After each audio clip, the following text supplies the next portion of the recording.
Welcome to the High Rise Podcast, presented by Headset, the leading data and analytics company for the cannabis industry.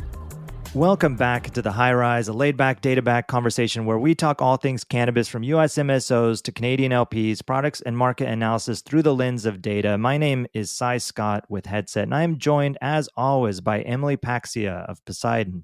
Hi, everyone. Welcome to the High Rise. And today we have a very special guest with Kyle Sherman, founder and CEO of Flowhub. Welcome back to the High Rise, Kyle. Thanks for having me on. I'm excited to be here. Yeah, this is great to have you back. I think the last time we had you was one of the original poolside sessions. Is that right, Emily? It was That's lovely. right. It was lovely. Being outside. Nice times. I know. Unfortunately, we are not by a pool. And, here in Seattle is not poolside weather, but it's still great to reconnect. So today I thought we could talk a bit about just kind of retailer operations. We've done a lot of analysis and we've talked a lot about sales trends, baskets, and everything. And given, Flowhub powers so many of these dispensaries and retailers and all these different markets, you have firsthand experience on what they go through. And I know you guys are working on a lot of new, interesting things too. So I thought today would be really good to just kind of talk through retailer operations and what it's like to actually be on the front lines, selling legal cannabis.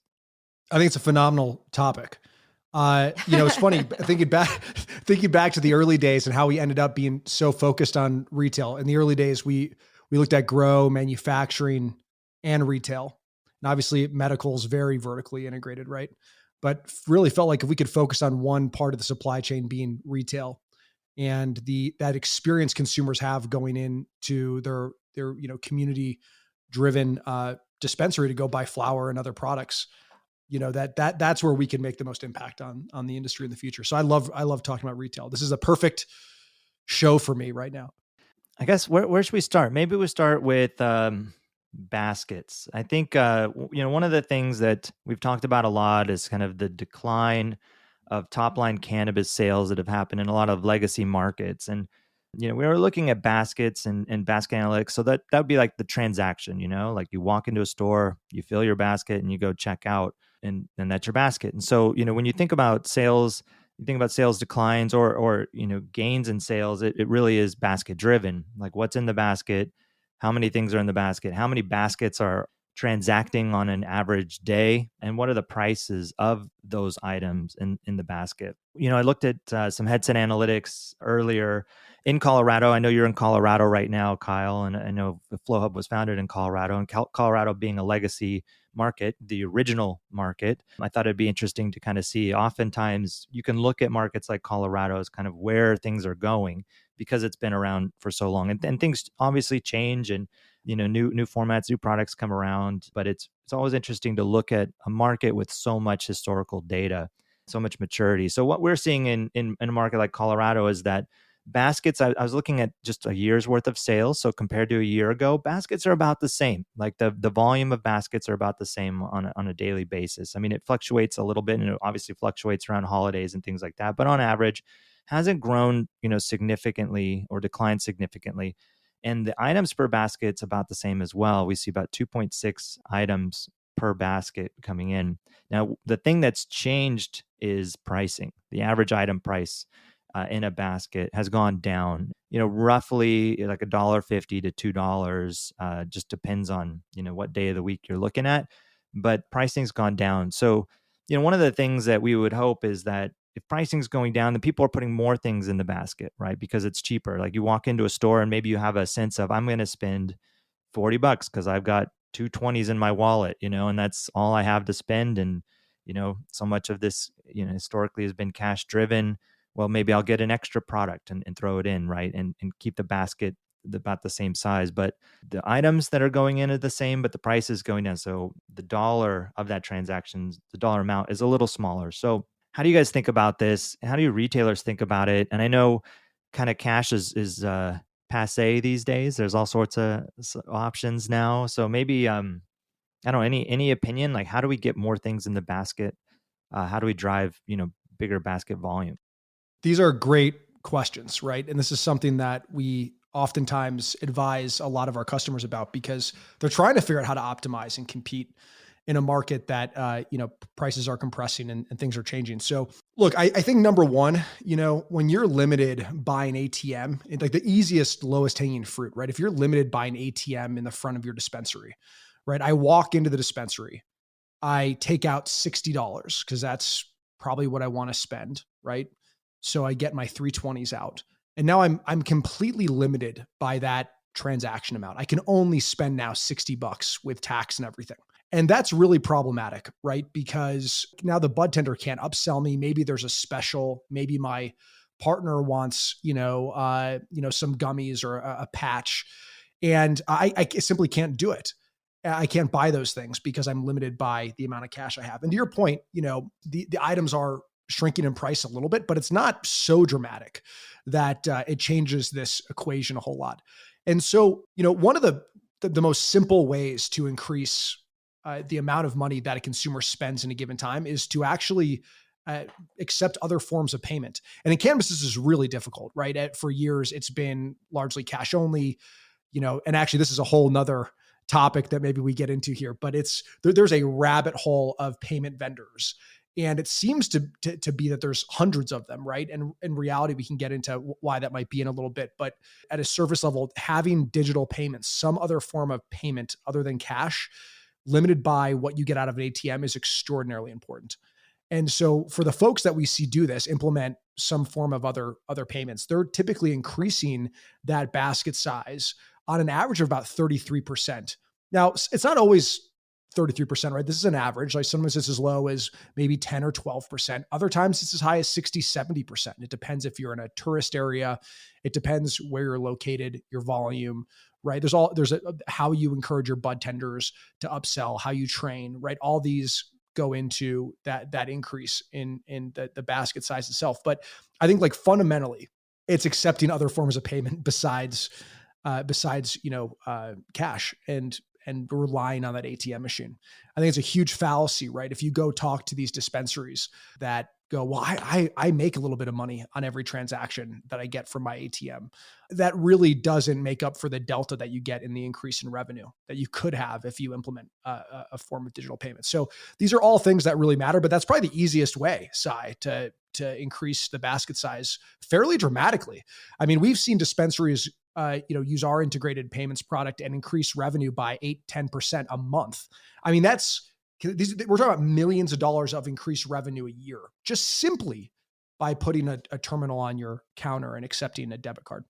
Yeah. And I've seen that, my experience for sure. It's like all the time they'll have an ATM out front, right? Like that's a pretty much a given. Any shop would have an ATM, and then, some hefty fees on that ATM. For sure. So I, try and bring cash when I come in just for that purpose. But then other times they may offer like some sort of debit transaction, but then it's like, they round it up, right? Because is that like treating it like an ATM, but it's at the point of sale?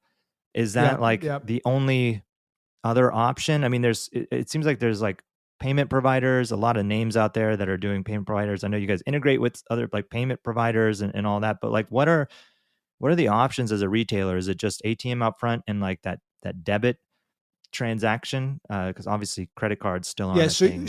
Yeah, here's the deal, right? You can't use the private network rails, meaning Visa, MasterCard, Amex in the cannabis industry, right? These are private companies. They prohibit the use of their rails, and so you might sometimes find a merchant, that accepts credit cards for 3 months. You're like, oh, wow, they do credit cards now. That they're actually going against the card rules, right? That's like the wrong way to do it. There are PIN debit solutions out there, which is using those very same rails, miscoding the transaction as a flower shop or, a pharmacy or something like that, when that's not the actual retailer code, right? And so that's also going against the rules. And on top of that, you're only able to accept a percentage of cards successfully most of the time. Like not every card is going to work on PIN debit. So it's a very inconsistent experience for the consumer. I come in, I can't really spend. Lastly, there are solutions that leverage the ATM rails. This is probably the most successful solution in the space. In that, look, it's not typical. You don't see this in other industries, but it works in cannabis really well. It's been around for probably close to a decade now in this industry.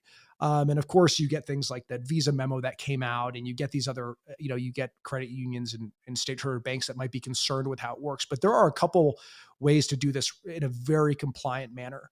And I'm proud that Flowhub has a product that's fully compliant and does use, ATM rails. But at the end of the day, it's literally what it is. It's an ATM machine, but it sits at the counter. So instead of, transacting with a limit in cash that you get from the ATM machine, you can actually walk up to the counter and have a more seamless experience. I mean, I don't know about you guys, right? But I don't ever carry cash with me, and I never really go to the ATM unless I'm at a dispensary that doesn't accept card, or, I have $10 with me from change left over from some other time I was in a dispensary, and that I'll buy a pre-roll because that's all I can get with the cash I have on hand. But boy, you put that terminal there and suddenly it's a very different experience, right? You go, man, my wife really, she loves those night gummies. Maybe I'll pick up some of those for her. Oh, 2 patches. Those are on sale. Those are pretty good for my neck pain. I'll grab a couple of those. Ooh, they've got some good Ghost Train haze. Look at that. I'll pick up some of that today. Right. And next thing you know, you're like at $100 when you would have been limited at 12, whatever, right? $20 that you have on you, or the 60 you get from the ATM. So again, right, like it's just that the experience is what matters. It's not necessarily how it works. I think that that's important here. It's just that you're giving consumers a more seamless, retail experience they're familiar with. And look, the whole point of serving a consumer in a retail environment is to give them an experience, right? It's not just to sell them something, but it's to give them an experience, right? And that's what great retailers do.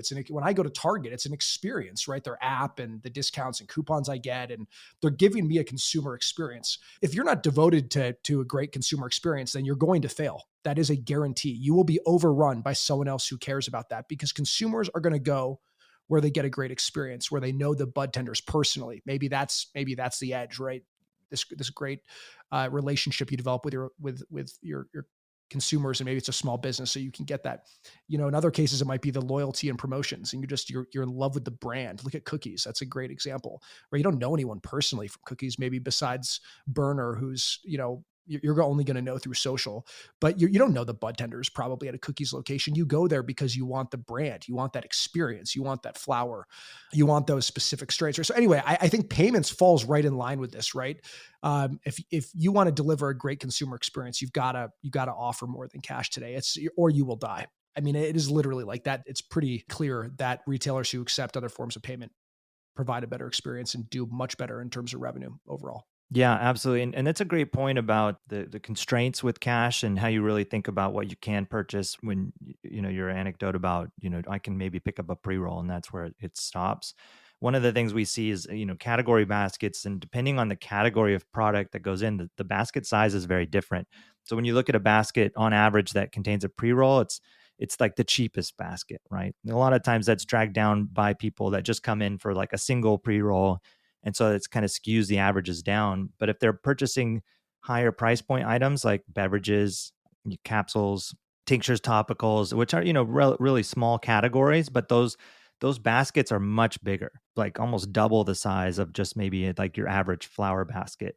And so, when you go in and you see like that beverage and you're like, oh, that'd be cool to try, but you're constrained by cash because you only have, $60 and you plan on getting, flour, and you can only, round up to a pre-roll. It does limit it. So like removing those constraints where you're not so worried about it, like, you have, cash in your account and you can use your debit to be able to get it. I think, yeah, definitely is a way to drive up more of those sales. Do retailers like incentivize anybody to like use these systems, because knowing that, right? Like, hey, use your card instead of using cash and we'll incentivize you. Do you ever hear about any of that? I haven't heard that per se. I'm sure it happens. I'm sure some retailers have gotten savvy around driving people to use cards, but I think it's just the convenience in itself for the consumer and for the bud tender. I mean, think about how much less cash handling you have to deal with, right? Like, I mean, what a lot of people don't see behind the scenes, right, is the cash counters and going into safes and then the cash trucks picking them up every day. That all is a cost. So the average cost of a cash transaction size, 15%.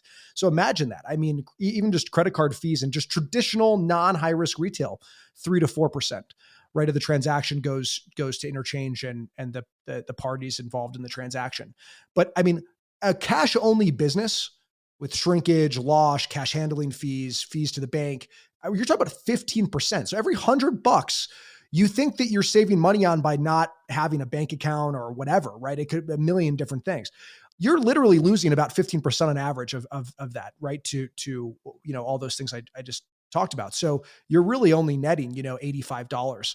And that's, that's really bad, right? And so with a solution like this, right, you're also avoiding all of that overhead. And I think that's just an important thing to know. I realize it's a little different than the question you asked, but I do think it's important to note those things, that all those add up to a better experience for also the retailer, right? And the consumer. So I don't know if you really need to say like, look, you use this, you get a free pre-roll. It doesn't really matter at the end of the day.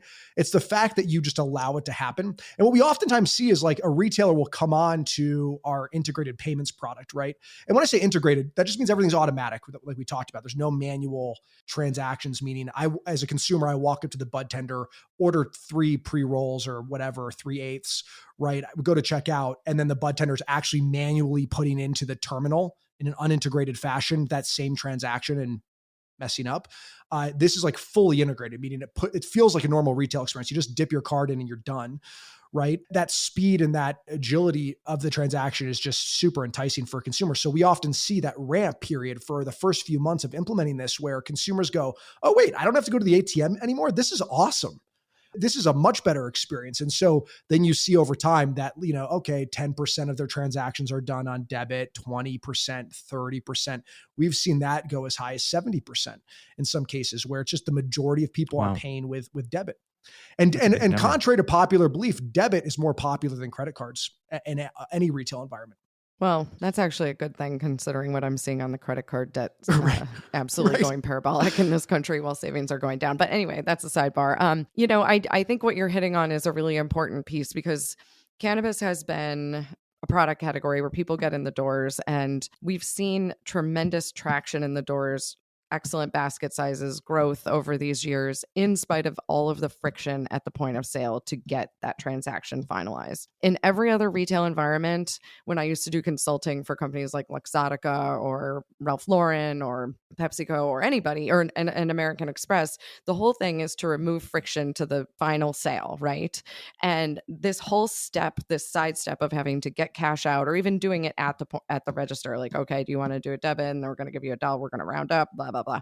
It's a whole thing that stops people from additional merchandising opportunities where they can fill up the basket. And so I think if we can really remove that friction, the merchandising that these retailers can do to upsell the consumer, it could be tremendous, because our category actually does lend to that. And I think it will also help the retailers. It could also help the products too, the product companies, because if you can have these smaller unit sizes for sale at the register and kind of around the register, then it really does optimize growth. It optimizes trying and discovery. And who a retailer outside of cannabis that does a tremendous job of this, and you guys may or may not know this, is Sephora. So when you get in line at Sephora, there's all of these like miniaturized sizes of products. So you can like just be filling up your basket literally while you're online, getting up to the point of sale. And then you're paying with a credit card almost or debit 9 out of 10 times. I don't know anybody who's paying cash at Sephora at this point, but that all of the things you just threw into the basket don't sting as much when you have to think through all of those steps of getting cash out or doing this cashless ATM process. So I think you're onto something here, and I think it will benefit the retailers and the products as well. Yeah, it's well said. I mean, how often do you as a consumer pay with cash? It's literally never. It's oftentimes, it's the same thing I say about delivery in cannabis. How often do you go get delivery of alcohol? Not that often. I mean, you do sometimes if you have a Super Bowl party or something, but most of the time with intoxicants, you want to go actually to the store, see what new products they have in, see the new wine labels, see the new microbreweries that might be popping up. It's an experience. People take intoxicants because of the experience. And so, the delivery experience is so removed. This is a whole nother topic, right? But it's like, you look at these things and you actually, you step back, and cannabis is very much like it is like any other retail industry, right? And it's got to operate like that. Otherwise, what are we doing here? We're not really normalizing anything, right? So we like to say we're doing it, but we've got a ways to go to normalize. We got a ways to go. It's true. Cool. Well, one thing I also want to touch on, apart from just payments, is in retailer operations, is bud tenders. That's another thing that we look at a lot at Headset. And bud tenders, drive so much of the transaction for so many people that come in, myself included, right? When I walk in, it's always like a conversation of what's new, what do you recommend, what do people like? But one of the things that's, I think, challenging from a retail operations perspective, for many of these dispensaries and retailers is managing bud tender turnover. So, we see some pretty significant turnover when it comes to bud tenders. Like, one data point is that looking at any calendar year, so we're recording this, at the tail end of October here, and 2022, we would see that 40% of bud tenders at the location were hired in a previous year. So some of these bud tenders that are there, were hired in 21 or maybe 2020. But 60% of the bud tenders in the store that are doing transactions in 2022 would show, that they were hired this year at some point, right? So I think that signals a lot of turnover. People come and go, and so much of the consumer experience is driven by these bud tenders, by their expertise, by their efficiencies. And we were talking about baskets, and talking about driving basket sizes up and incentivizing them. And obviously, Kyle, as you're saying, there's like that natural incentive to use payment methods that encourage larger baskets.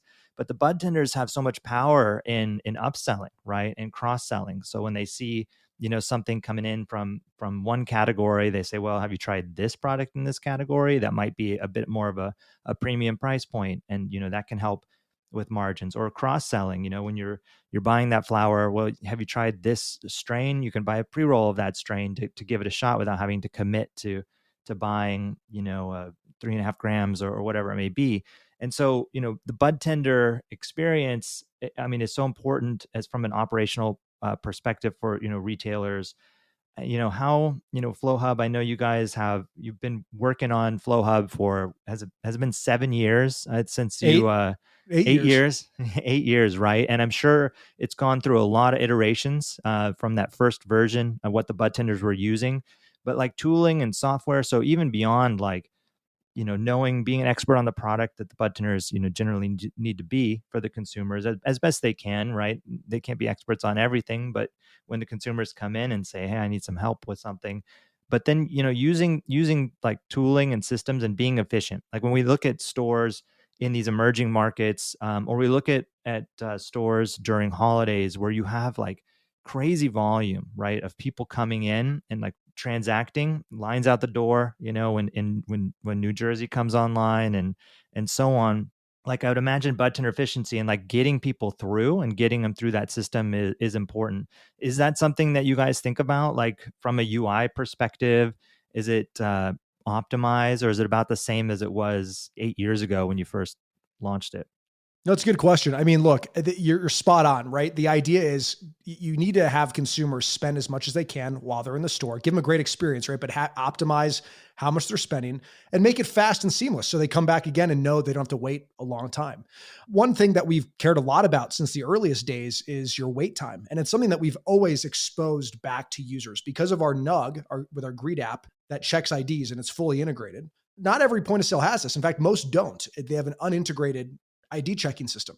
The nice thing about having an ID checking system that's integrated is we know when the ID was checked, typically at the front of the store. We know when you got there. We also know when you're being checked out. So we know how long you waited between walking in and when you're walking out. And those metrics are really important. So we've cared a lot about transaction speed from the earliest days. Now, on September 20th, we publicly announced Flowhub Maui. That's our newest, latest, greatest platform, the newest version of Flowhub. And the system is 20 times faster than Flowhub Classic. And you can feel it. You can feel the difference. And that matters, right? When you're checking someone out, when you're scanning in items and there's just little delays, those add up really, really fast, right? Now we're talking about seconds to milliseconds, right? Like, I mean, but it's still 20 times faster. It's noticeable, especially if you're high volume. That matters, right? So on one component, you need to have really fast transaction times. And one of the things that helps with that, right? This is the other component, is you need to have software that's really easy to use, right? It has to be so stupid simple. You don't need much training. One thing we discovered in all these years of being in cannabis, and it hasn't changed a ton, is the lack of training at most facilities. There's typically a lot of volume.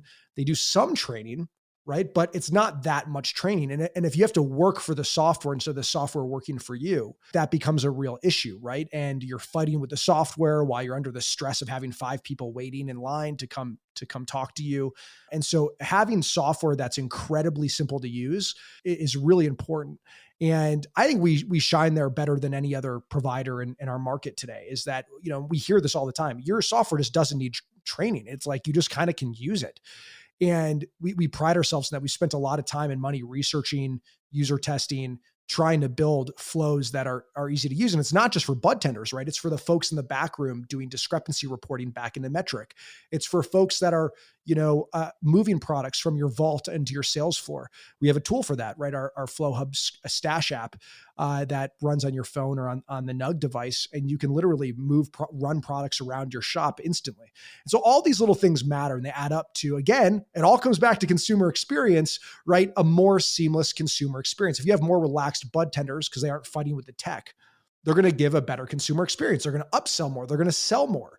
And it matters. I think a lot of times, especially the real small business folks will go, yeah, I'm just going to go with like the cheapest, system out there.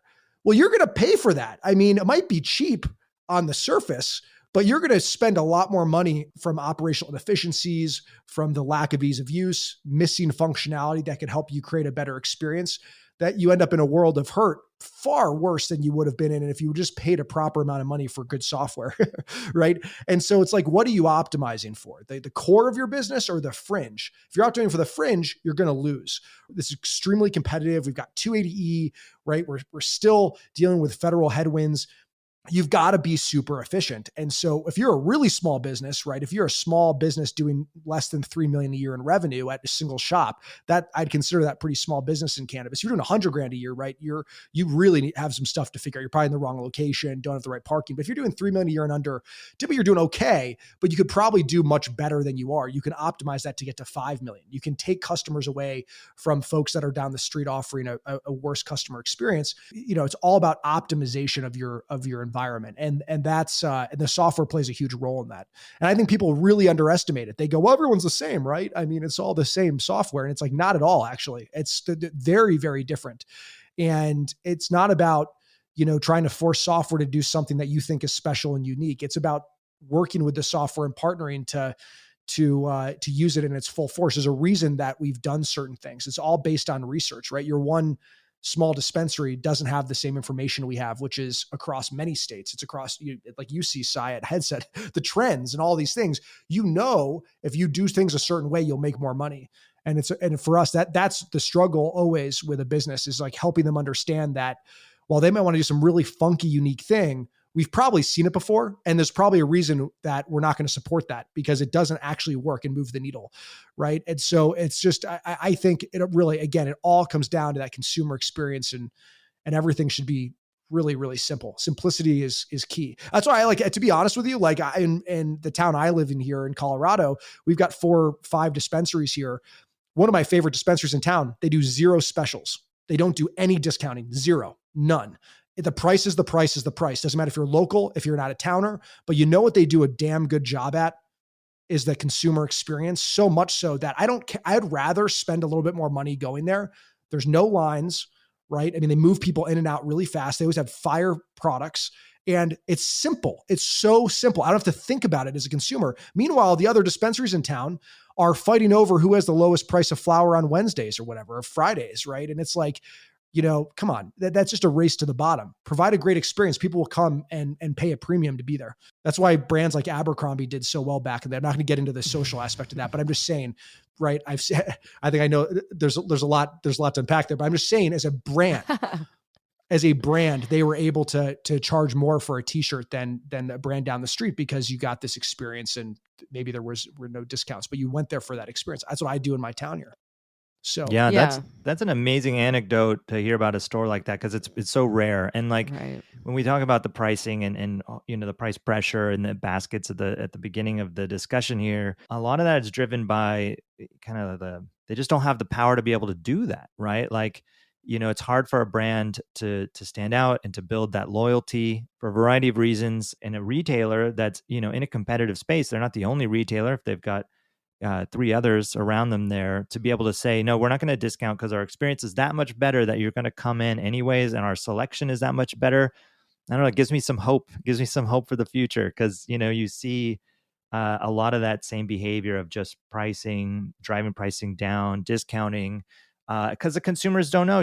They'll just they'll browse around. Maybe they'll go to an aggregator like Leafly, like Weed Maps, and look for something and find a bunch of stores that might sell that same Wana gummy, and they'll go to the store that sells it for $2 less or whatever. Right? They don't know, but it's good to know that there is hope there. I want to ask you about the naming. So Maui, are you doing the Apple thing? Is it going to be like different islands for the next Flowhub? Yeah, look, I during the pandemic, my wife and three kids and I, we all moved to Kauai for a little over a year, and it was our first time as a family really getting to go do something special like that, and it was an amazing bonding experience. So number one, I felt like this next part of the company, I got to bring some like personality into it and some kind of like, I don't know, so this personal experience, some aloha vibes. Yeah, it was an amazing experience, right? And it was just fun to bond with my wife in a deeper way and my children and spend all this time with them. We just went remote. So there's just like, it's just, Maui is rooted in some of that. And then on top of that, I've always loved Maui Wowie. It's this legendary sativa.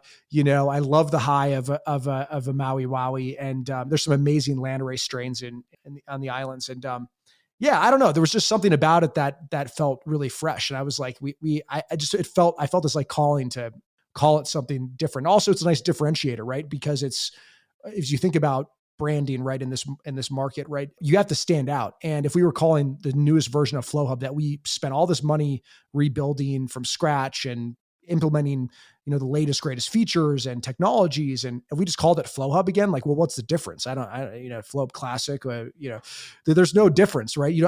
Everyone wants to go to Maui, right? We want everyone to come to Maui. So it's, there's something about it that I don't know. And it also is just like, it's also fresh. I think the other thing too is like, I feel like cannabis got so serious for a while. I don't know if you noticed this, Sai or Emily, but like, I feel like our industry, like it started off so fun, right? I remember in the early days of starting Flowhub 2015, 2016, and we got the Jimmy Kimmel shout out during his monologue. And, we ended up all over the web talking about consumption at the workplace during off hours instead of alcohol. And like, it was fun. There was like this lightness and we were doing things and we were edgy. And then like got really serious for a little bit. It seemed like super corporate and like MSOs going public and, all this stuff like happening in the space. And it just became so stiff. And I don't know, something about Flow of Maui feels like, let's have some fun with it again. Like, yeah, we got to keep cannabis cool.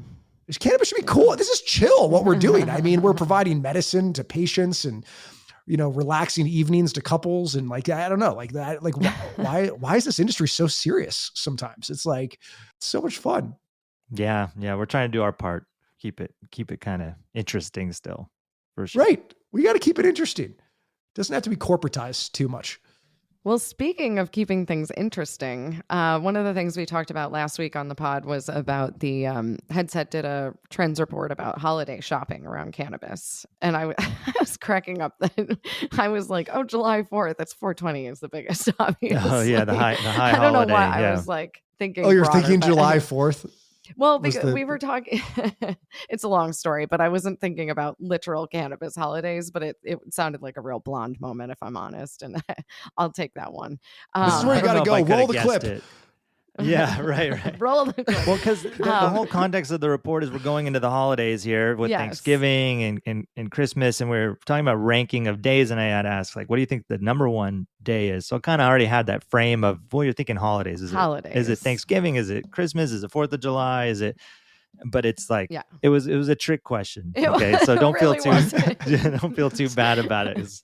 The answer is 420 is the 420, dude. So we're coming up on the holidays and, there's this massive spike that occurs around the holidays, especially on what we've all started to call Green Wednesday right before Thanksgiving.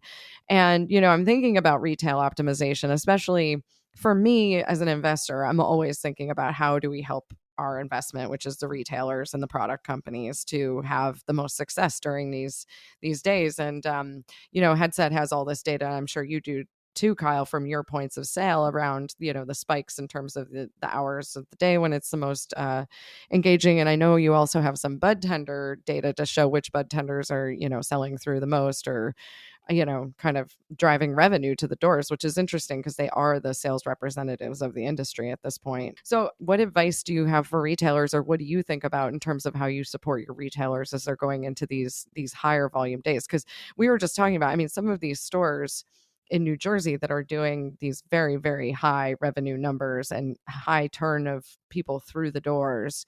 It's going to be the first time it's legal in New Jersey for Green Wednesday. And so while I may not go to a store on Green Wednesday, having been a veteran cannabis purchaser in California for several years now, someone in New Jersey may not know that. So how can we prepare retailers to not only, survive those days, but optimize those days?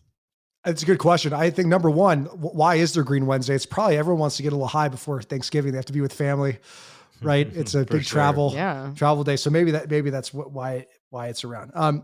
Why it's such a busy day. So I think that's a fair assessment. Yeah. So look, no, we oftentimes we make sure that our dispensaries understand that like they need to be fully stocked, right? Like that's a big one. Right? Like make sure you've got a lot of products in back stock because you're gonna roll through them pretty quickly. And that's when we've oftentimes, we send out these like newsletters, and we look at our customers like partners rather than clients. Like we feel like they're partners of ours, and we have a duty to help them do the best they can. And so we oftentimes send out these newsletters with tips and tricks and things. And one of those things is like always making sure that you have enough actual inventory. I know it sounds obvious, but like maybe you just bought the dispensary chain, you don't have the data, it's a big popular day. Make sure you have enough inventory for it. So, look, like there's that, right? It's making sure that you have the right internet connections, right? Making sure you have SOPs in place, backup procedures in case there's some issue with infrastructure, right? All these things matter. And, we offer free SOP templates actually on flowhub.com. If anyone's listening and needs SOPs, like I feel like we've done a good job building, baseline vanilla SOPs for stores, but these are all really helpful, right? Making sure you have your best selling bud tenders in place. One of the things you can do with Flowhub, we've got this app called the View app. You can download it from the Google Play Store or the Apple App Store, and owners, managers, district managers, they all love this app because it gives you just the top most important metrics for your dispensary locations, like in your pocket, your average wait time, how many people are currently in the store, your average your average basket size. Do you have any discrepancies on the floor that are sitting there rotting essentially?